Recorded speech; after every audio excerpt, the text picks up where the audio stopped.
Hello everyone, welcome to Sanskrit जिज्ञासा। तो मित्रों, 10 दिसंबर 2022 को Himachal Pradesh board of schooling education की तरफ से शास्त्री टेट का एग्ज़ाम हुआ। उसमें कौन कौन से प्रश्न पूछे गए थे और उनके उत्तर क्या क्या होने वाले हैं, इस वीडियो में हम चर्चा करेंगे। तो चलिए वीडियो को शुरू करते हैं। विद्यारंभं करिष्यामि सिद्धिर्भवतु मे सदा। हमारे पास जो सीरीज प्राप्त हुई है वह है सी, और यदि आपके पास कोई अन्य है तो प्रश्न आगे पीछे हो सकते हैं। तो पहला प्रश्न है, शिव पार्वती के विवाह तथा कुमार कार्तिकेय के जन्म की कथा है। तो वह है कुमार संभव महाकाव्य में, जो लिखा है महाकवि कालिदास जी के द्वारा, जिसको इन्होंने 17 सर्गों में लिखा है। कालिदास जी की बात करें तो वह उनका समयकाल पहली शताब्दी ईसा पूर्व विक्रमादित्य के सभा में माना जाता है, क्योंकि वह नवरत्नों में सम्मिलित थे। तो अगला प्रश्न है, सही उत्तर हो जाएगा ऑप्शन नंबर सी, राजतरंगिणी के लेखक हैं। तो राजतरंगिणी के लेखक माने जाते हैं कलहण। राजतरंगिणी एक ऐतिहासिक महाकाव्य है जिसमें इन्होंने जो हमारा कश्मीर है, कश्मीर के आदिम काल से लेकर 1150 ईसा पर्यंत जो भी इतिहास कश्मीर का रहा है, उसके राजाओं का जो भी पतन हुआ है, उत्थान हुआ है, वह सभी इन्होंने इसमें वर्णित किया गया है। और अंतिम जो 400 साल हैं, जो आदि की कथा है, वह तो किंवदंतियों के आधार पर, पुराणों के आधार पर इन्होंने लिखी है, परंतु जो अंतिम 400 साल की कथा है वह इन्होंने समय डेट के साथ इन्होंने दी है, समय काल के साथ। इसके अतिरिक्त इसकी मुख्य जो एक फैक्ट है वह है, इन्होंने इसका विभाजन तरंगों में किया है। तरंग यानी क्या? तो जिस तरह नदी की तरंगें होती है, कभी ऊपर की ओर उठती है, कभी नीचे की ओर गिरती है, उसी प्रकार कश्मीर का जो इतिहास था, कभी उत्थान की ओर गया, कभी पतन की ओर गया।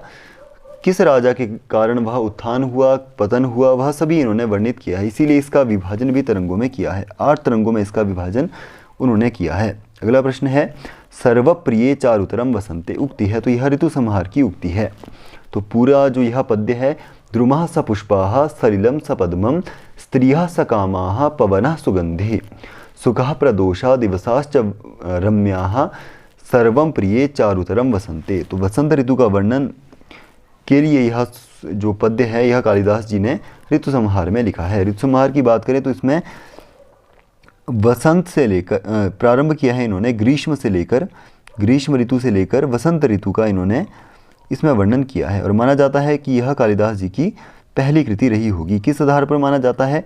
क्योंकि जो इसमें पद विन्यासता है वह इतनी परिपक्व नहीं लगती जितना कालिदास जी लिखते हैं। तो यदि अन्य रचनाओं के मुकाबले इसकी तुलना की जाए तो इसमें शब्दार्थ या जो पद विन्यासता होती है वह थोड़ी परिपक्व अगली रचनाओं के मुकाबले में लगती है। इसीलिए इसको पहली रचना, क्योंकि जब पहला लिखना आदमी प्रारंभ करता है, इंसान कोई प्रारंभ करेगा, तो उसमें वह इतना परिपक्व नहीं होता, इसके आधार पर माना जाता है। यह अनुमान का विषय है। अगला प्रश्न है, किस नाटक में चाणक्य द्वारा नंद राजाओं के विध्वंस का वर्णन है? तो वह है मुद्रा राक्षसम, जो विशाख दत्त के द्वारा लिखा गया है। तो यह एक नाटक है, किसके द्वारा लिखा गया है? विशाख दत्त के द्वारा। और इसका विभाजन हुआ है अंकों में, 7 अंक इसमें प्राप्त होते हैं। तो इसमें मुद्रा राक्षसम, इससे क्या अर्थ है? तो यहाँ पर जो मुख्य नायक है वह चाणक्य है। तो चाणक्य ने जब नंद वंश का जो मूल है वह सभी विनाश कर दिया था, उसके बाद मौर्य वंश की स्थापना कर दी थी। उसके बाद वह चाहते थे कि मैं राजनीति से संन्यास ले लूं और जो उसका अमात्य है, यानी कि जो चंद्रगुप्त का जो पंडित विशेष होगा, उसकी स्थापना जो नंद वंश का अमात्य था उसको ही कर दूं। उसका नाम था राक्षस, जो नंद वंश का एक वफादार अमात्य था। तो वह नहीं चाहता था कि मैं चंद्रगुप्त का अमात्य बनूं, और चाणक्य चाहते थे कि मैं उसको चंद्रगुप्त का अमात्य बनाऊं। तो इसीलिए चाणक्य अपनी नीति का प्रयोग करते हैं, और वह भी उन दोनों को राजगद्दी से हटाने के लिए मलय केतु के साथ योजना का निर्माण करता है। तो इसी तरह इसमें जो बौद्धिक स्तर का युद्ध है आपको देखने को इसमें मिलेगा। तो इसमें जो मुख्य राक्षस की जो एक मुद्रा होती थी, मुद्रा यानी कि मोहर, वह मुख्य फल तक पहुंचाने के लिए एक अच्छा माध्यम इसमें बनी है इस नाटक में, जिसके लिए ही उसी आधार पर इसका नाम रखा गया है मुद्रा राक्षसम। मुद्रा यानी कि मोहर, राजाओं की मोहर होती थी, इसी आधार पर इसका नाम रखा है मुद्रा राक्षसम। अगला प्रश्न है, वज्रादपि कठोराणी मृदूनि कुसुमादपि उक्ति किस ग्रंथ में है? यह उत्तरामचरितम के द्वितीय अंक में है। उत्तरामचरितम एक नाटक है जो कवि भवभूति के द्वारा लिखा गया है। भवभूति ने 3 रचनाएं लिखी है, जिसमें उत्तरामचरितम है, महावीर चरितम है और मालती माधवम है। मालती माधवम एक प्रकरण है। तो इसी तरह इन्होंने 7 अंकों में इस रचना को लिखा है, तो जिसमें इन्होंने करुण रस का अधिक प्रयोग किया है। खुद भी इन्होंने कहा है कि एको रसः करुण एव निमित्त भेदाद भिन्नः पृथक पृथगीवा श्रयते विवर्तान आवर्त बुद्ध बुद्ध तरंगमयान विकारान। इस तरह से इन्होंने इसमें वर्णन किया है। तो इसमें सही उत्तर हो जाएगा ऑप्शन नंबर डी। अगला प्रश्न है न्यूनः का संधि विच्छेद है। तो नी उपसर्ग पूर्वक ऊन, इस तरह से इसकी सिद्धि होती है। तो ई यहाँ पर पूर्व में है, इक वर्ण इक है, और पर में देखा जाए तो अच है।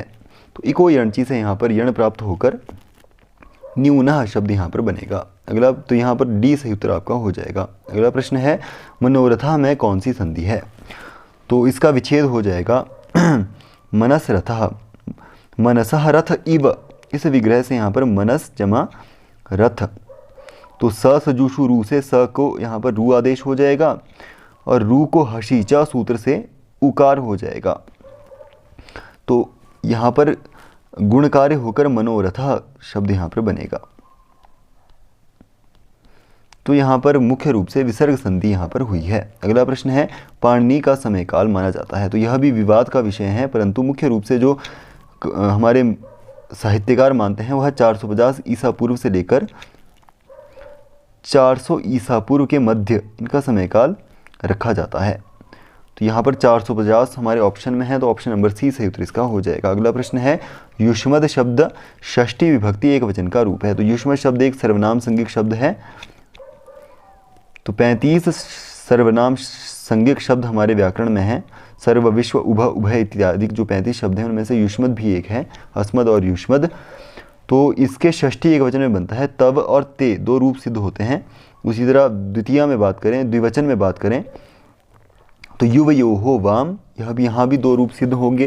और बहुवचन में बात करें तो युष्माकम वह, तो वहाँ पर भी 2 रूप सिद्ध होंगे। अगला प्रश्न है उपकृष्णम में समास है।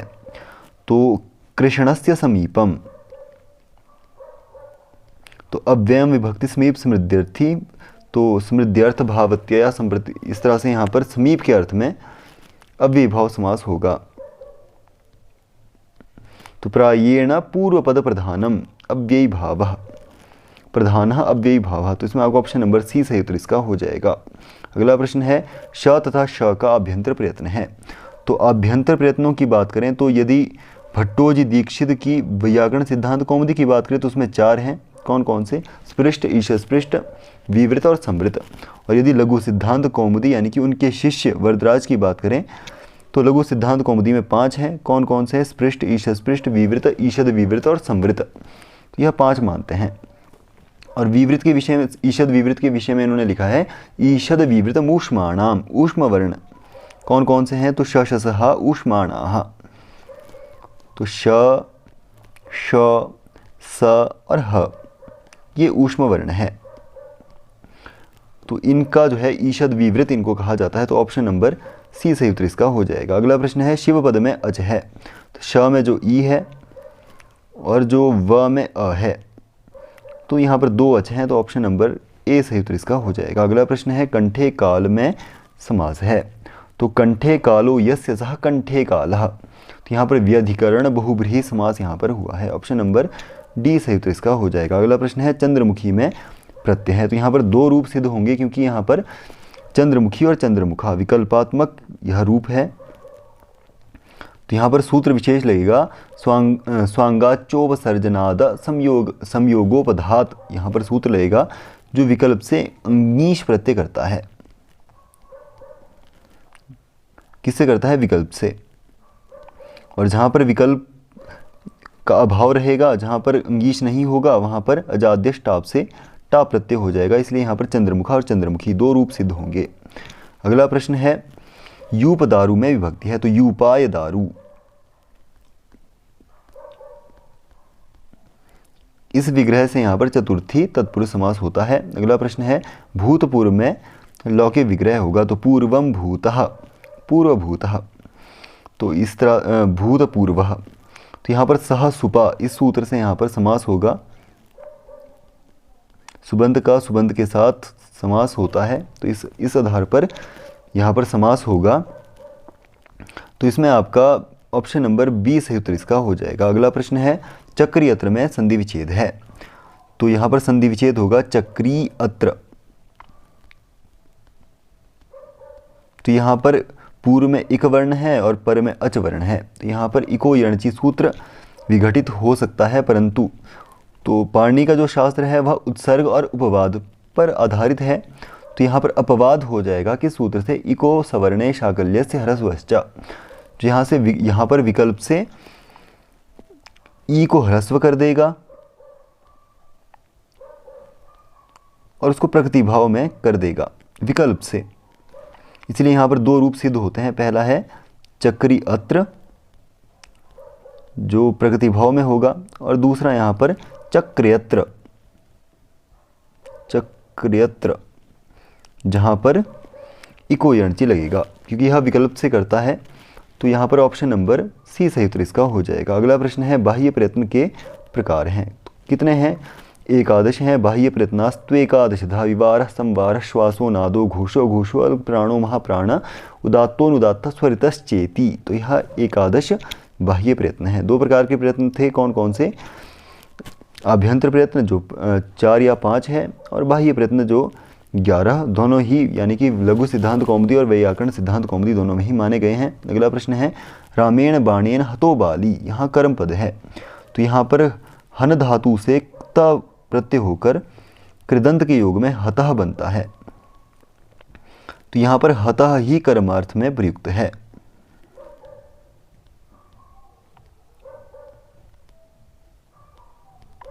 तो आपका ऑप्शन नंबर यहाँ पर बी सही उत्तर इसका हो जाएगा। अगला प्रश्न है हित्वा रूप में धातु है, तो यहाँ पर चारों के चारों ऑप्शन गलत हैं, क्योंकि हा धातु से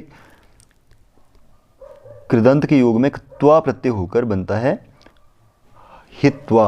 अगला प्रश्न है वाच्य कितने प्रकार के होते हैं, तो पहला है कर्तृवाच्य जिसमें कर्ता में प्रथमा होती है और कर्म में द्वितीया, कर्ता में प्रथमा, कर्म में द्वितीया, और क्रिया आत्मनेपदी और परस्मैपदी दोनों में हो सकती है।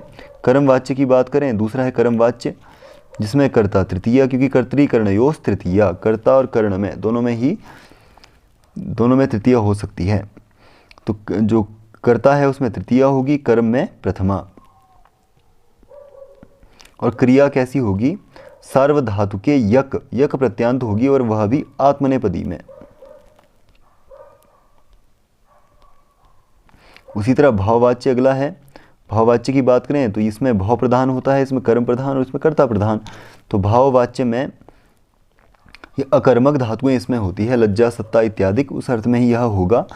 और यहाँ पर जो कर्ता है वह किस में रहेगा, तृतीया में रहेगा, और कर्म यक प्रत्यांत रहेगा, प्रथमा में ही चलेगा। जिस तरह आत्मनेपदी में यक प्रत्यांत चलते हैं, गम्यते लिख्यते, इस तरह से इसमें रूप चलते हैं, तो इसमें सही उत्तर हो जाएगा ऑप्शन नंबर बी। अगला प्रश्न है वृत्रहन संज्ञा है, तो वृत्रासुर को मारा था इंद्र ने, इसलिए उनको वृत्रहन संज्ञा दी जाती है या वृत्रहा संज्ञा दी जाती है। इसके अतिरिक्त इनको त्वष्टा कहा जाता है। इसके अतिरिक्त इनको मरुतगण यानी कि मरुतगण इनके साथ होने का कारण इनको मरुतसखा कहा जाता है।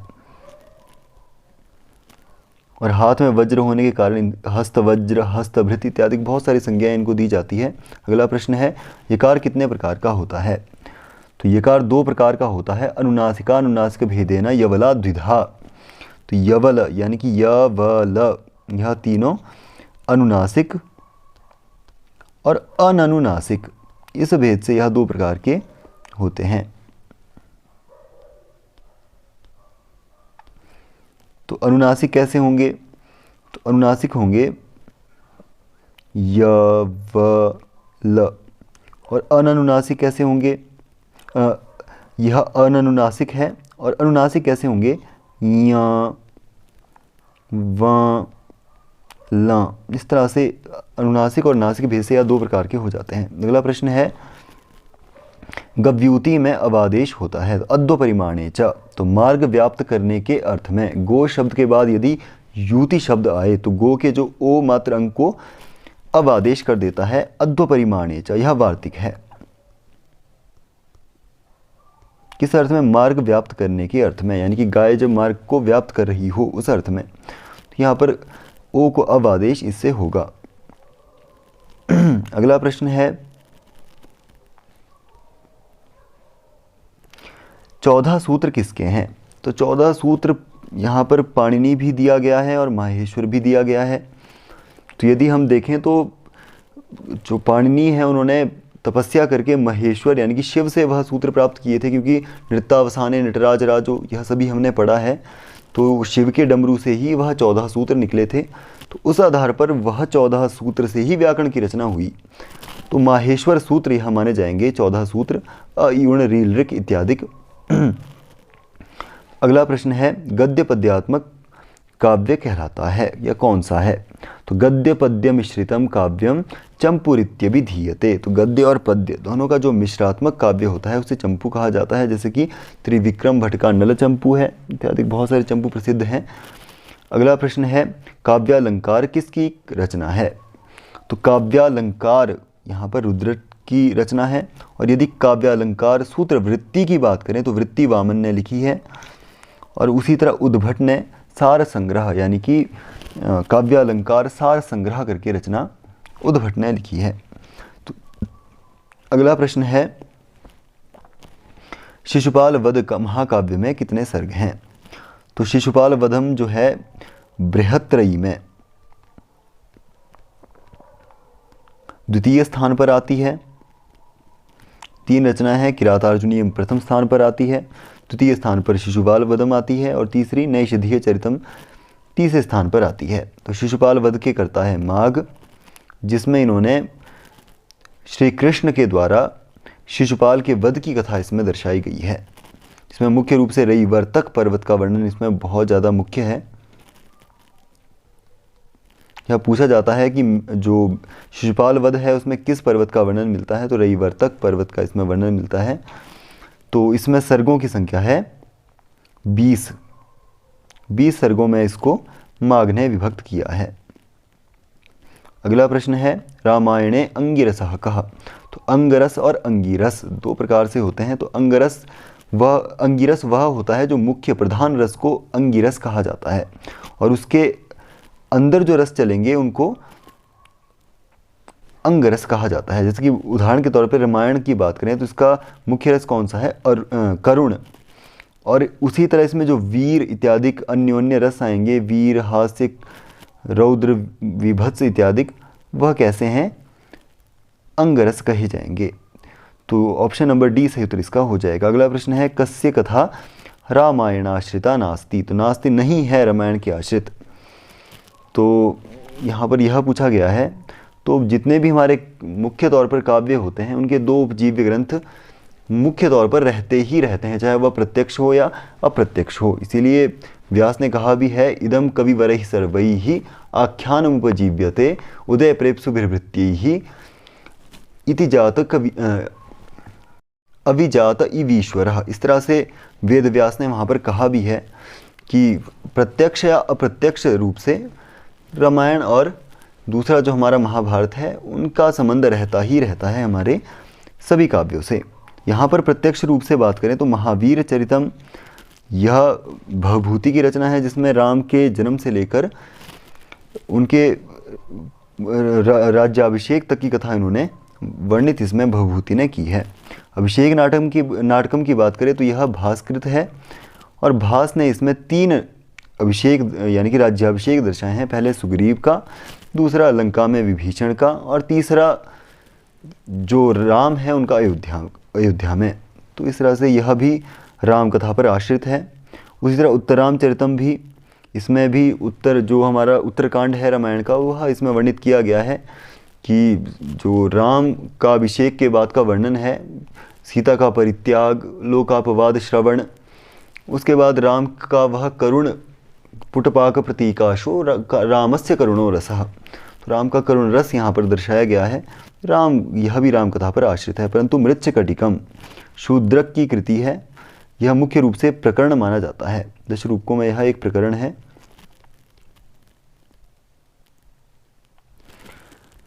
जिसको इन्होंने शूद्रक ने 10 अंकों में इसको विभाजित किया है। तो इसमें आपका सही उत्तर हो जाएगा ऑप्शन नंबर सी। अगला प्रश्न है पंचमो वेदः कहा। तो महाभारत को पंचम वेद के रूप में आचार्य मानते हैं। अगला प्रश्न है दिलीपस्य भार्यायाः नाम किम। तो दिलीप का वर्णन किस में आता है? तो दिलीप का वर्णन आता है रघुवंशम, जो महाकवि कालिदास जी का एक महाकाव्य है, जिसको इन्होंने 19 सर्गों में लिखा है, जिसमें इन्होंने मुख्य रस के रूप में श्रृंगार को रखा है। तो इसमें जो रघु के 29 राजाओं का वर्णन मुख्य तौर पर किया गया है। तो बात करें दिलीप की, तो सबसे पहला इन्होंने इसमें लिखा है वैवस्वतो मनुर्नाम, कि जो वह वंश है रघु का, वह किससे चला?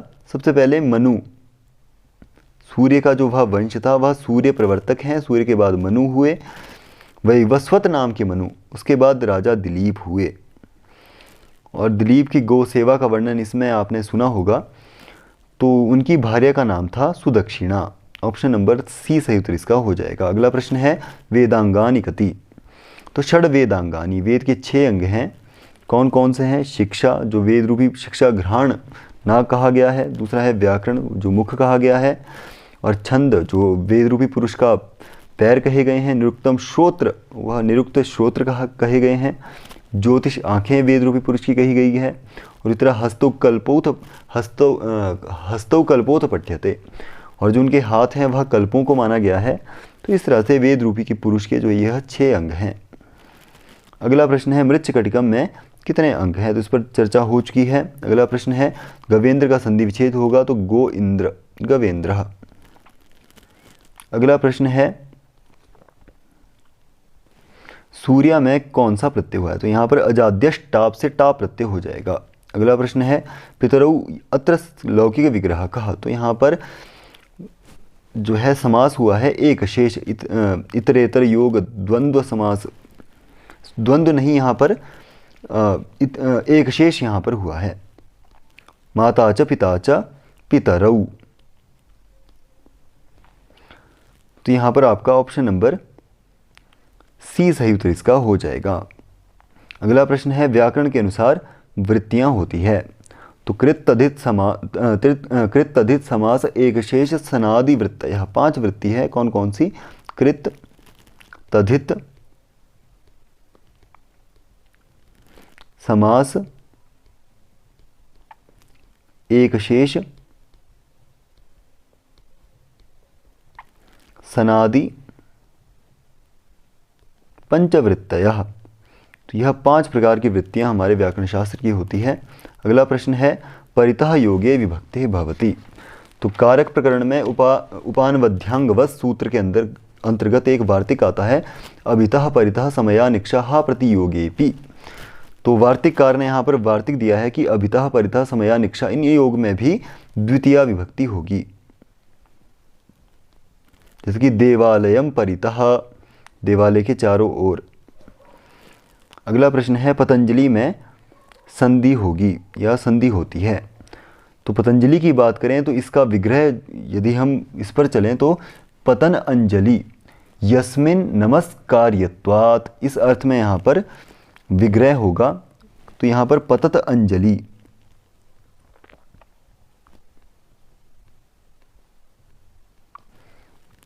यह प्रगति प्रत्यय विधान है, यह इसका विच्छेद होगा। तो यहाँ पर अत जो पद है उसका अचोन्त्यादि टी संज्ञा इसकी हो जाएगी। और टी संज्ञा होने के बाद स्कंदवादिषु पर रूपम वाच्यम, जो टी भाग है उसको पर रूप आदेश हो जाता है। स्कंदवादिषु पर रूपम वाच्यम, यानी कि जो अत मात्र है उसको अ ही आदेश हो जाएगा। अत जो यहाँ पर है पद में अत, उसको अ आदेश हो जाएगा, यानी कि पतंजलि बन जाएगा। तो यहाँ पर पररूप स्कंदवादिषु पर रूपम वाच्यम इस वार्तिक से हुआ है। अगला प्रश्न है र वर्ण का बाह्य प्रयत्न में कौन सा प्रयत्न है? तो यह बाह्य प्रयत्न से आपसे प्रश्न पूछा गया है, जिस पर मैंने आपसे चर्चा भी की थी कि 11 बाह्य प्रयत्न माने गए हैं। तो उनमें से कौन से हैं? तो हशः, संवारः, नादो, घोषश्च। तो हश जो है यानी कि हयवरट से लेकर श मात्र तक, जबा गढ़ दश तक के जो वर्ण है वह सभी के सभी संवार, नाद और घोष यह प्रयत्न बाह्य प्रयत्न में इनके हो जाएंगे। तो जो रकार है वह भी हर्ष में ही, हर्ष प्रत्याहार में आता है, इसलिए इसमें आपका ऑप्शन नंबर सी सही उत्तर इसका हो जाएगा। अगला प्रश्न है श्रृंगार रस का स्थायी भाव है। तो नाट्यशास्त्र के अनुसार 8 रस है। उन्होंने लिखा है अष्टौ नाट्य रसा स्मृता, पर मुख्य रूप से 9 माने जाते हैं। श्रृंगार, हास्य, करुण, रौद्र, वीर, भयानक, विवत्सा, अद्भुत, शांत। तो श्रृंगार रस का रति है, इसका स्थायी भाव हो जाएगा। अगला प्रश्न है ध्वनि आलोक विभक्त है। तो ध्वनि संप्रदाय के विषय में हमने चर्चा की थी, जिसमें हमने जाना था कि ध्वनि संप्रदाय के प्रवर्तक है आनंदवर्धन, जिन्होंने ध्वन्यालोक की रचना की है। उन्होंने इसको 4 उद्योतों में विभक्त किया है। ऑप्शन नंबर सी सही उत्तर इसका हो जाएगा। अगला प्रश्न है असिद्ध के प्रकार हैं। तो तर्क संग्रह की यदि बात करें अन्य भट्ट के तर्क संग्रह की, तो उन्होंने तर्क शास्त्र में 5 हेतुआभासों को वर्णन किया है। हेतुआभास यानी कि हेतु की तरह दिखने वाला परंतु वह हेतु नहीं होता। तो सव्य विचार, विरुद्ध, सत प्रतिपक्ष, असिद्ध और बाधित, जिसमें असिद्ध के 3 स्वरूप इन्होंने बतलाए थे, आश्रयासिद्ध, स्वरूपासिद्ध और व्याप्यत्वासिद्ध। तो इस तरह से 3 प्रकार के असिद्ध उन्होंने हेतुआभास की दृष्टि से वर्णन किया था। अगला प्रश्न है आद्य पतनासमवायी कारणम गुरुत्वम। तो यह 24 गुणों में एक गुण है गुरुत्व, जिसका लक्षण है। अगला है गुणाः कति विधाः। तो 24 गुण है, रूप, रस, गंध इत्यादि तर्कशास्त्र के अनुसार, तर्क संग्रह के अनुसार। अगला है शारीरिक भाष्य किसका है। तो वेदांत दर्शन के बहुत सारे प्रवर्तक हुए हैं, जिस तरह जैसे कि उदाहरण के तौर पर अद्वैत मत है कि ब्रह्म सत्यम जगन मिथ्या, इस तरह से अद्वैत है, द्वैत है यानी कि प्रकृति की सत्ता जो थी वह पूर्व में विद्यमान थी, शुद्धाद्वैत है, विशिष्टाद्वैत है। इस तरह से बहुत सारे मत वहाँ उससे निकले हैं, परंतु अद्वैत मत की बात करें कि ब्रह्म सत्यम जगन मिथ्या, ब्रह्म ही सत्य है, यह जगत मिथ्या है, तो यह मत के प्रतिपादक थे आचार्य शंकराचार्य, जो आदि गुरु हमारे माने जाते हैं। तो उन्होंने अद्वैत मत का प्रतिपादन करते हुए शारीरिक भाष्य को वेदांत दर्शन पर लिखा था। वेदांत दर्शन के प्रवर्तक कौन है? बादरायण या व्यास। अगला है तर्क संग्रह के अनुसार पदार्थ हैं। तो सप्त पदार्थाः, तो केचते कौन कौन से हैं? तो द्रव्य, गुण, कर्म, सामान्य, विशेष, समवाय, अभाव, इस तरह से 7 पदार्थ तर्क शास्त्र हमारा तर्क संग्रह मानता है। अगला प्रश्न है द्वादश लक्षणी किसको कहा गया है? तो मीमांसा दर्शन का जो प्रवर्तक ग्रंथ है वह है मीमांसा सूत्र। सूत्रकार कौन है? तो जैमिनी। जैमिनी ऋषि के द्वारा लिखा गया है मीमांसा सूत्र, और उसमें 12 अध्याय होने के कारण इसे द्वादश लक्षणी भी या द्वादशाध्यायी भी इसे कहा जाता है। तो ऑप्शन नंबर ए सही उत्तर इसका हो जाएगा। अगला प्रश्न है छंद शास्त्र के प्रणेता है। आचार्य कौन है? तो पिंगलाचार्य छंद शास्त्र के प्रणेता है, जिन्होंने छंद सूत्र नाम का ग्रंथ लिखा, जिसमें 8 अध्याय और 308 के करीब इसमें सूत्र हैं। अगला प्रश्न है तुला राशि का स्वामी है। स्वामी कह, इस तरह से प्रश्न पूछा गया था। तो यहाँ पर शुक्र तुला राशि का स्वामी है। अगला है त्रिभावाः सन्ति। तो 6, 8, 12 त्रिभाव हैं। अगला प्रश्न है एक मनु होता है। तो एक मनु 71 महायुगों का होता है। तो इसमें आपको ऑप्शन नंबर डी सही उत्तर इसका हो जाएगा। अगला प्रश्न है योगों की संख्या है। तो 27 योग हमारे जो हमारा ज्योतिष शास्त्र है वह मानता है। तो डी इसका सही उत्तर हो जाएगा। अगला प्रश्न है सूर्य के भगणों की संख्या होती है। तो 12 राशियों का एक भगण होता है। और बात करें ग्रहों की, तो सूर्य, बुध, मंगल, शनि, गुरु, जब यह पूर्वाभिमुख गमन इनका होता है तो उस समय इन ग्रहों की जो भग्न संख्या हो जाती है वह है 43,20,000, यानी कि एक चतुर्युग के समान। चतुर्युग कितने साल का होता है? तो 43,20,000 वर्षों का होता है। तो यहाँ पर 20 सही उत्तर इसका हो जाएगा। अगला प्रश्न है सूर्य की मूल त्रिकोण राशि, तो वह सिंह है। अगला प्रश्न है चांद्रमास माना जाता है, तो 30 चांद्र तिथियों का एक चांद्रमास माना जाता है। अगला प्रश्न है केंद्र भावाह के कौन कौन से हैं केंद्र भाव? तो 1, 4, 7 और 10 ये केंद्र भाव है। तो 1, 4, 7, 10 यानी कि सी सही उत्तर इसका हो जाएगा। अगला प्रश्न है विश्वान नरान नयति, तो विश्वान नरान नयति विश्वे एनम नरान नयंती इति व। तो इस तरह से निर्वचन किया गया है। निर्वचन शास्त्र किसे कहा जाता है? निरुक्त को। निरुक्तकार कौन है? यास्क, जिसको इन्होंने 12 मुख्य अध्याय और 2 परिशिष्ट यानी कि 14 अध्यायों में इसको लिखा है और 3 कांडों में इसको विभक्त किया है। यह निघंटु की टीका मानी जाती है। तो नैघंटुक कांड, नैगम कांड और तीसरा दैवत कांड, जिसमें इन्होंने वैश्वानर का यह निर्वचन किया है। अगला प्रश्न है कल्पसूत्र कितने प्रकार का होता है? तो कल्पु हस्तोत पठ्यते, वेद रूपी पुरुष का अंग है हस्त, वह माना जाता है कल्प, जिसके 4 भाग होते हैं। मैंने बहुत बार इस पर चर्चा की है। कौन कौन से? श्रौत सूत्र, गृह सूत्र, गृह्य सूत्र, धर्म सूत्र और शुल्ब सूत्र।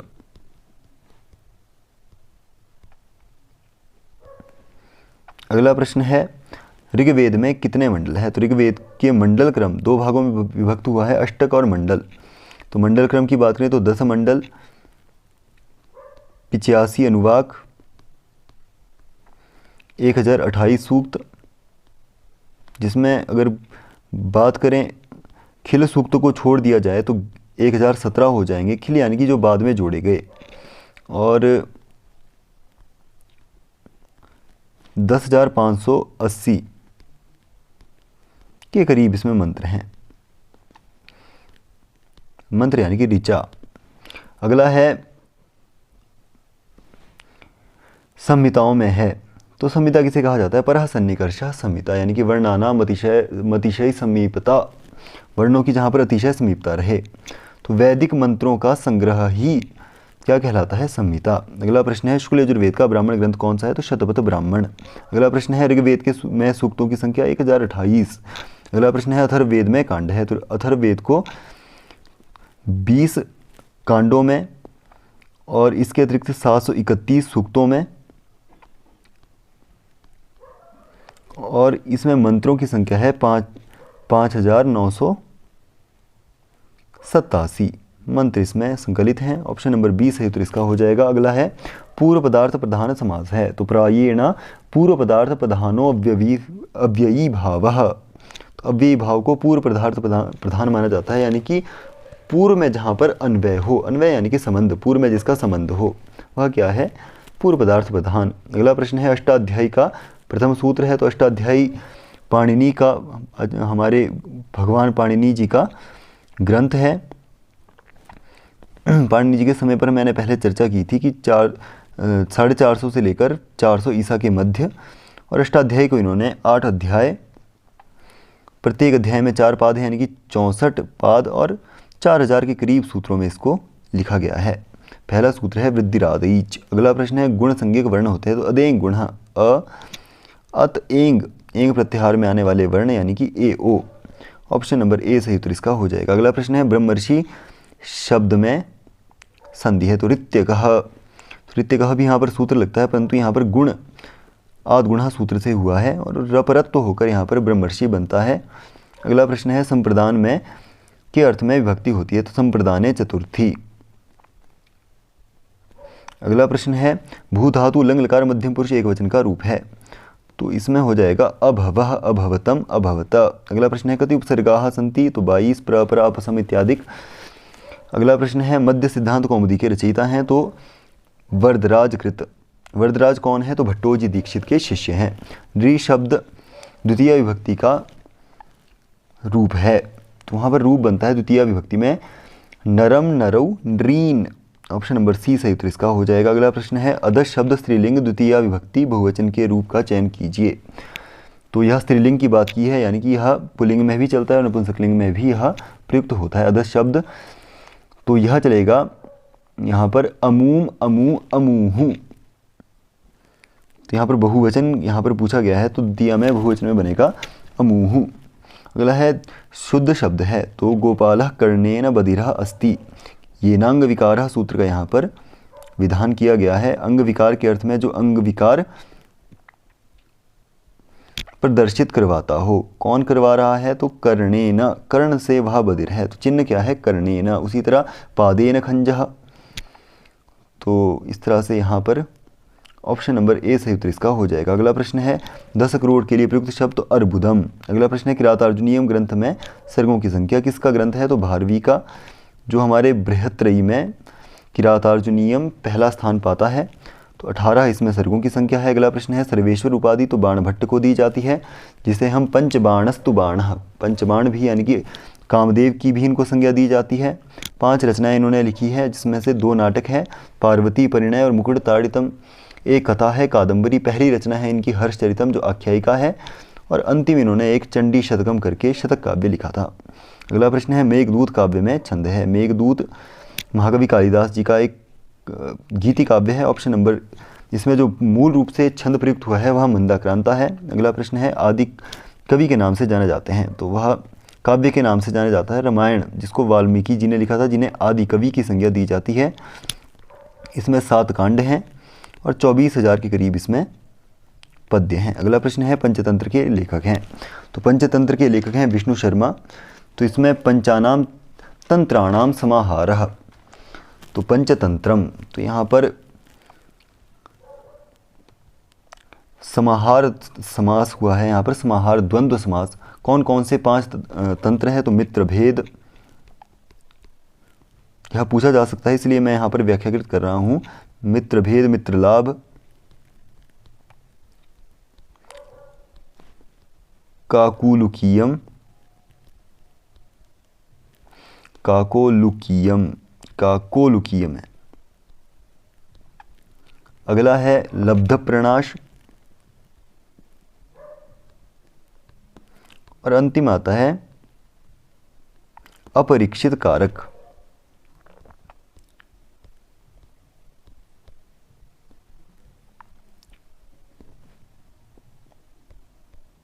इस राशि में 5 तंत्र है। अगला प्रश्न है शुकनासोपदेश का संबंध है, तो कादंबरी, कादंबरी में नायक के 3 जन्मों की कथा वर्णित की गई है। उसी तरह शुक, जब इसमें नायक है चंद्रापीड़, तो जब तारापीड़ उसके पिता होते हैं, पिता जब वह गुरुकुल से लौटता है तो उसको वह राजा बनाना चाहते हैं, तो राजा बनाने से पहले उसको उपदेश शुक यानी कि तोते के द्वारा दिया गया था। शुक भी पूर्व जन्म में वैशंपायन होता है, और वैशंपायन से भी पूर्व उसका जो एक जन्म होता है उसका वर्णन इसमें पुंडरीक उससे पहले होता है, उसका भी वर्णन इसमें किया गया है। राजा भी शूद्रक, शूद्रक से पहले वह चंद्रापीड़ था, चंद्रापीड़ से पहले वह चंद्रमा था। तो इसमें 3 जन्मों की नायक की और शुक की भी 3 जन्मों की कथा इसमें वर्णित की गई है। तो शुक इसमें कथा वर्णित करता है, उसको उपदेश देता है, इसलिए उसे शुकनासोपदेश कहा जाता है। ऑप्शन नंबर सी सही उत्तर इसका हो जाएगा। अगला है काव्येषु डैश रम्यम, तो काव्येषु नाटकम रम्यम तत्र रम्या शकुंतला तत्रापि चतुर्थंकस तत्र श्लोक चतुष्टयम। तो अभिज्ञान शाकुंतलम के 4 श्लोक मुख्य कहे गए हैं। तो काव्यों में भी नाटक श्रेष्ठ है, नाटकों में भी विज्ञान शाकुंतलम श्रेष्ठ है, अभिज्ञान शाकुंतलम में भी चौथा अंक श्रेष्ठ है, और चौथे अंक में भी उसके 4 पद्य यास्यत्यद्य शकुंतले हृदयम इत्यादि जो 4 पद्य है वह मुख्य कहे गए हैं। तो इसमें नाटकम सही उत्तर हो जाएगा। अगला प्रश्न है गीत गोविंदम, गीत गोविंद और प्रसन्न राघवम करके जयदेव ने कृतियाँ लिखी हैं। अगला प्रश्न है भरत मुनि के नाट्यशास्त्र में अध्याय हैं, तो इसमें 36 अध्याय हैं। 36 अध्याय होने के कारण इसे षड्त्रिंशत् अध्यायी भी कहा जाता है। षड्त्रिंशताध्यायी।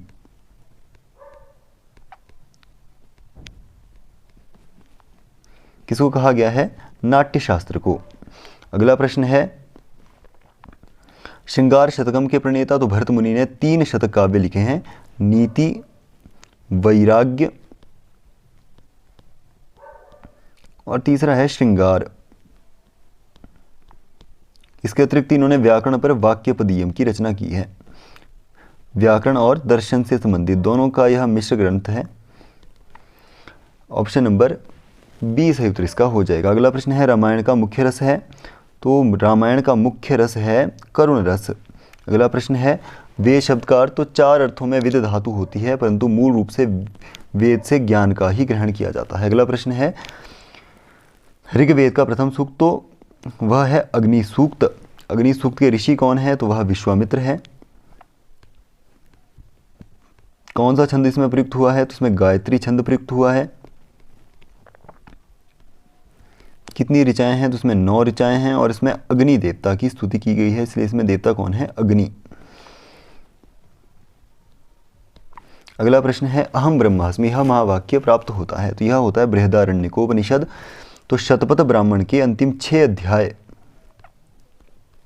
बृहदारण्यकोपनिषद कहलाते हैं, तो जो कि सबसे बृहद आकार का होने के कारण इसे बृहदारण्यकोपनिषद की संज्ञा दी जाती है। किससे संबंधित है, तो शुक्ल यजुर्वेद।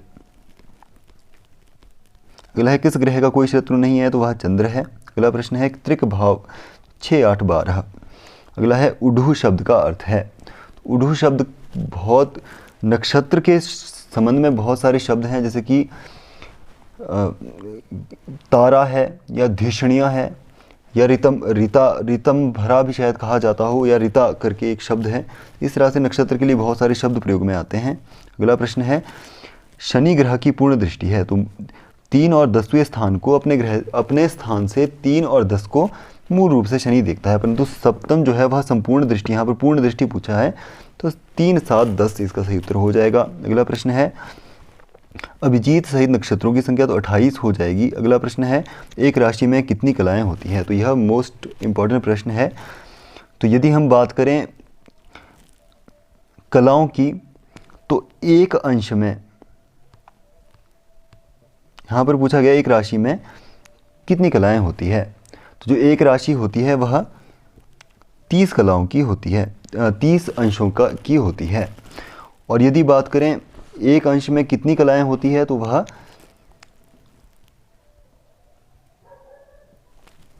एक अंश में 60 कला होती है। तो इस आधार पर यहाँ पर तो 30 की एक राशि हुई और 60 की एक कला हुई, यानी कि यहाँ पर 30 को 60 से गुना करने पर 1800 कलाओं के एक राशि होती है। तो इसमें आपका ऑप्शन नंबर सी सही उत्तर इसका हो जाएगा। अगला प्रश्न है उदयादुदयम भानु भूमि सावन वासरा, तो ऑप्शन नंबर ए सही उत्तर इसका हो जाएगा। अगला प्रश्न है श्रीमद् भगवद गीता महाभारत के किस पर्व से लिया गया है, तो भीष्म पर्व से। नास्तिक दर्शन है इनमें से, तो हमारे दर्शन 2 भागों में विभक्त है, आस्तिक और नास्तिक, या वैदिक या अवैदिक भी उनको कहते हैं हम। तो वैदिक वह है जो वेदों की सत्ता को मानते हैं, अवैदिक वह है जो वेदों की सत्ता को स्वीकार नहीं करते। 3 नास्तिक है, कौन कौन से, बौद्ध, जैन और चारवाक। और 6 आस्तिक है, सांख्य, योग, न्याय, विशेषिक, मीमांसा और वेदांत। तो नास्तिक इनमें से कौन सा है, तो इनमें बौद्ध दर्शन नास्तिक दर्शन है। अगला प्रश्न है समत्वम योग उच्यते, तो यह श्रीमद् भगवद गीता के 2वें अध्याय से लिया गया है।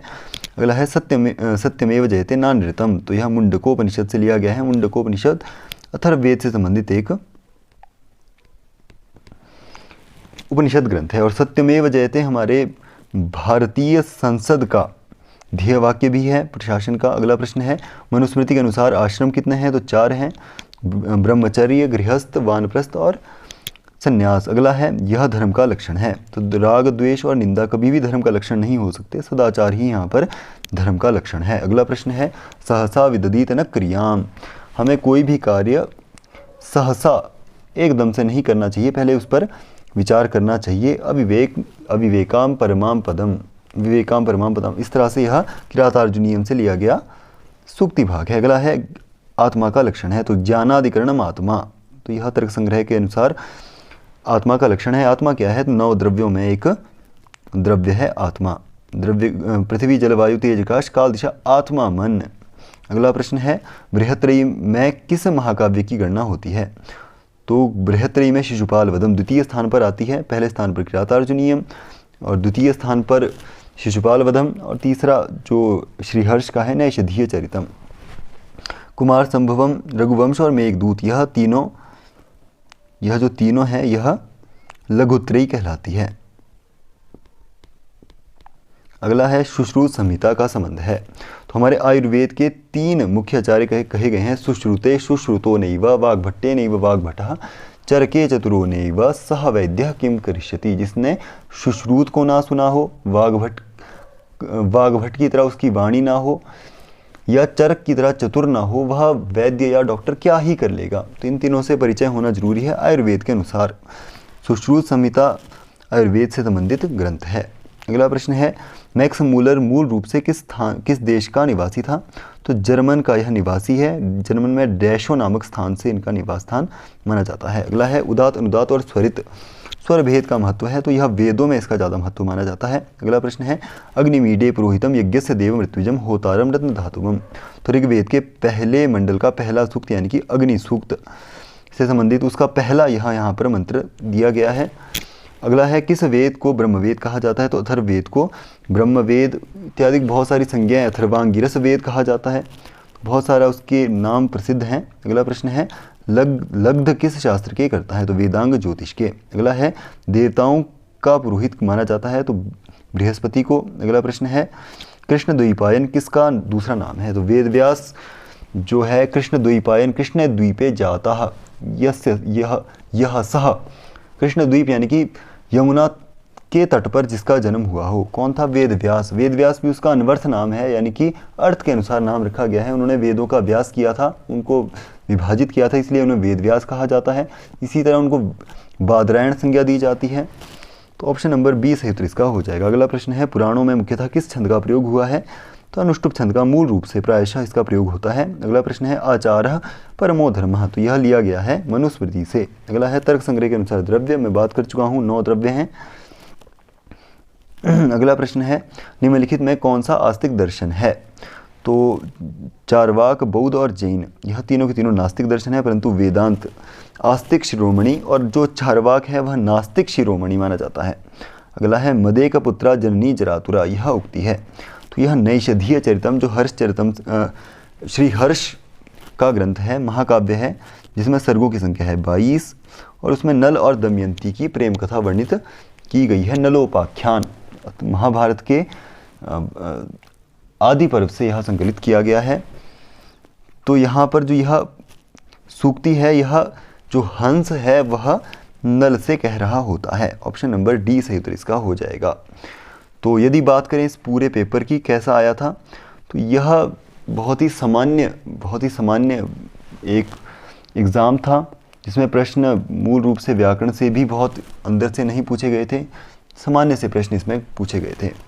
तो यह इसका आकलन है। तो मुझे लगता है आपको हमारी वीडियो पसंद आई है, और वीडियो यदि पसंद आई है तो वीडियो को लाइक करें, मित्रों के साथ शेयर करें, चैनल को सब्सक्राइब करना ना भूलें। मिलते हैं अगले भाग में, तब तक के लिए धन्यवाद।